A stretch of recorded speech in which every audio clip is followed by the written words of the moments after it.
In Search of a Monster. The year 1866 was noted for mysterious events. These events were taking place on the high seas. It was a problem for captains, sailors, and navy officers from all over the world. These events became a worry for the governments of two continents. They were Europe and America. For some time, ships were vanishing at sea. They had been met by an enormous thing. It was a long object.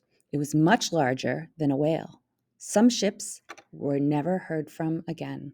They just disappeared into the ocean. Many stories were written about the great monster of the deep.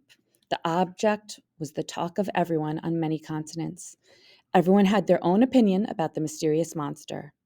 It was a threat to all ships that sailed the seas. This was no ordinary sea legend. It was real. Some people called the monster Moby Dick. The great creature became a puzzle to scientists around the world. This was no ordinary object to be taken lightly. Ships were met at sea by a creature.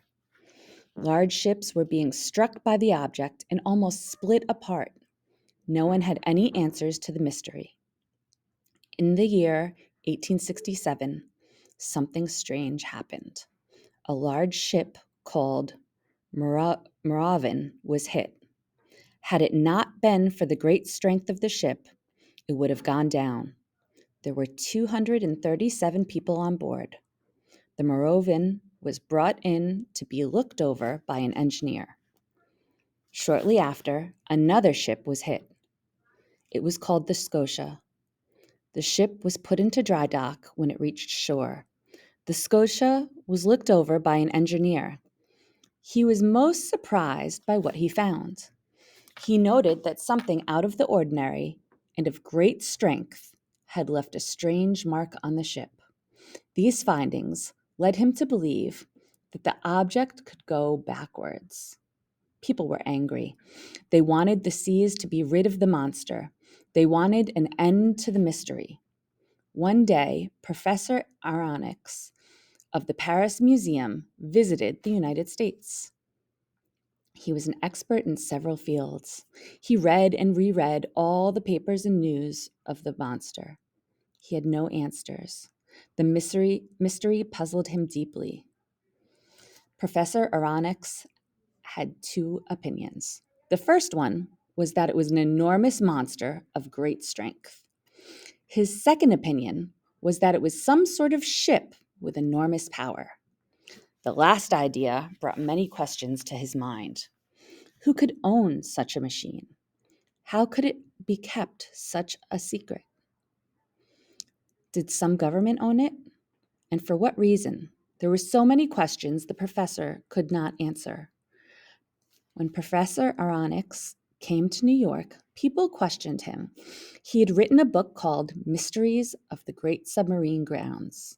The professor was famous for being an expert in his field. More and more people asked the professor for his opinion. He gave them his answer. The ocean deep is not known to us. We do not know of all the creatures that live here. I can only say that there must be a living creature in the sea that is at the bottom of this. It could be as long as 60 feet.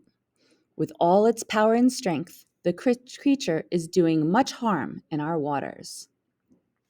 The professor's opinion was talked about widely. Because of his knowledge, his opinion was respected by many people. The United States made plans to send out a large ship to find the creature. It was called the Abraham Lincoln. The Abraham Lincoln had been carefully picked for the voyage. It was a ship of great speed and great strength. The captain of the ship was Commander Farragut. For 2 months, no one heard of anything bad happening at sea. All was quiet. It was as if the monster knew it was being watched. The Abraham Lincoln was set for its journey, but it did not know in which direction it should go. The monster could be anywhere in the world. 3 hours before the Abraham Lincoln was set to sail, Professor Aronnax received a letter. It was worded as follows: Sir, will you join the Abraham Lincoln on our search for the great creature? The government of the United States will be happy to have you on our voyage. A cabin will be ready for you. Up until he received the letter, Professor Anorix longed to go home to France. He wanted to see his home, his country, and his friends. But after reading the letter, all Professor Anorix could think about was finding the sea creature, finding it to become the biggest wish in his life. So Professor Anorix, with his trusted servant Conseil, boarded the Abraham Lincoln. The ship set sail for the high seas. They were now in search of the great monster.